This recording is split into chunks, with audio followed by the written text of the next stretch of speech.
Welcome back and thanks for tuning in. This is now video 18 for Just Make It, and today I want to continue working on my table saw stand. As you can see, the design is working really well, and I've been actually using it quite a bit, and all the sawdust is collecting in this section here, which is what I wanted to do. But I don't want to waste all that space, so I am going to put together a relatively shallow bin that's going to fit in that area and allow me to have storage for other stuff as well. So there are a couple changes I want to make today. Now, first off, I am going to put it together with dowels, but instead of using a 1/4-inch drill bit with 1/4-inch dowels, I am going to go down a 32nd of an inch. And that will make it a little bit tighter, and I'm hoping what it's going to do is make the joints a lot tighter because they will be held in just by the friction while the glue sets of the dowel. So we're going to see how that works out. And the other thing, as you can see, is I want to try out are from the last two videos. I want to test out the depth gauge I have for drill bits, the stop, and the other thing I want to test out is the mallet. I don't really care for the rubber one because it tends to leave marks, and I have to use some sort of buffer between the hammer itself and the piece of work I'm working on, just so I don't get those little black skid marks. And let's see how it all works out. So I'm going to start off with this section here. This is the first piece, and I'm just going to glue it together. But one thing I noticed right off the bat, the Allen key I have for the drill bit's depth stop is just a little bit undersized. I think it's probably, well, one of them is metric and one of them isn't, and it doesn't quite fit snugly, and it tends to jam.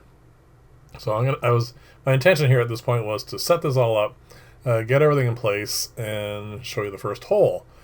Well, that's not going to work out. You'll see here in a second. I am going to put everything together, and I already had as you saw with the drill bit, the drill and the drill bit, I had the depth stop already set, and then as I went to put the drill in the hole of the guide to drill the first hole, I realized I had not compensated for the thickness of the actual dowel jig. It's 3/4 of an inch, so this hole would have been 3/4 of an inch too shallow. So I had to pull this off and restart it, resize it, I should say. And this is where I started running into the problem with it. Once it jams, you're going to see here in a second, it's so hard to get it out of there, and what happens is I end up wiggling it so much that it does tend to not move it around a little bit, but it tends to loosen it a little bit in the hole, and it's not set as tightly. So after I drill a little bit with it, the drill stop just shakes loose, and well, that's obviously a problem. So we're not going to test this out today. Well, technically I guess I just did, but watch this here. Yeah, it was really annoying. So I have to find a better Allen key for that. It was just too difficult. And once it got pulled out like that, again, like I said, it was just a little bit too loose. So anyway, I'm going to set that aside for now, and I will test it out again when I get a proper Allen key for it. So we're switched this over now. I put that piece on, I was testing it out, and took the stop off. And so what I'm going to do now is the other side here, and you get to actually see the mallet in use, which is really kind of nice. I like the feel of it in the hand, and I like the weight of it. And obviously this is way too soon to consider it a pass or fail, but it held up really nicely. And the nice thing actually again about the fact that I'm using a very snug fit dowel is I really had to wail on this to get them seated properly. So as a test for the mallet, this is absolutely amazing. This worked out better than I could hope. And again, it was nice. It was, like I said, I didn't have to worry about marring anything. I didn't have to put a cushion between my mallet and the work I'm working with.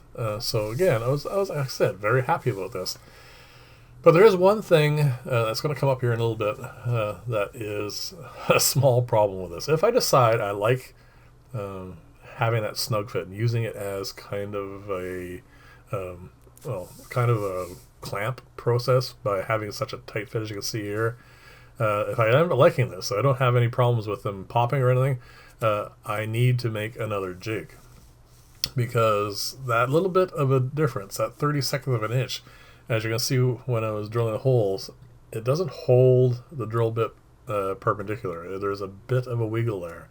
And I did have one section that I ended up drilling at the wrong angle, and it did pop out a little bit. Not a big deal, but it is something I'll have to think about. So here you go. I'm going to pound this in, and like I said, I'm just I'm obviously not wailing on this, but I am pounding a lot harder than I would have to, obviously, with proper sizing. And like I said, it's very nice. I don't have to worry about any of this. It just goes in perfectly fine. And there's the first two. The rest are going to be in fast forward, of course. I don't want to sit here forever watching this. But I'm very happy with this drawer. It worked out really well. I'm very happy with the mallet. It performed better than as well as I'd hoped. Let's just put it that way. And then the drill bit stop. Again, there you go. See how there's a little bit of an angle to that? Part of that is just the camera angle itself. But anyway, so I'm going to get a proper Allen key, and we'll test out the other thing a little bit better than what it had today. But we'll see. So these go in really nicely. And then there's one thing. Oh, yeah, see, because it's a tight fit, I have to be very careful when I am pounding them in, because as you can see, I almost broke that one. But so far, no issues with the hammer, and it also made it through the rest of it perfectly fine. Now, I did manage to pick some really cheap, and I was hoping better hole saws, but they're not really that much better. But the price was right. As you can see, it had burnt a little bit on the way through here. But what I want to do for this drawer, instead of just having a drawer, I want to have a peephole in it, so I can look in to see if it is getting filled, so I don't have to pull out the drawer. And that's going to be for the next week's video. I'm going to show you how to put that together. So there you go. That's the one pop I had. But the joints are all really nice and tight. I'm actually really enjoying that part of it. It went together really well. It didn't take any longer than before. And we'll see how it does long term, to see if that pressure on the plywood, there's going to be a little extra pressure from the dowel now in that hole, and we'll see if it causes any more issues with that. So that's where the hole's going to be, and I am going to put in an acrylic window, so we'll see how that goes. That'll be next week's video. I have a couple things I like to do for that sort of stuff, so please tune in and have a look. And the last little bit I'm going to do is I am going to put a little bit of wood filler in the one pop I got and sand it down a bit. There's a lot more sanding that needs to happen, as you can see here, but anyway, it's just getting started. And this, of course, is just a bin for holy sawdust, so it doesn't really have to look pretty. So thank you very much for watching. I'll see you in the next video, and bye for now.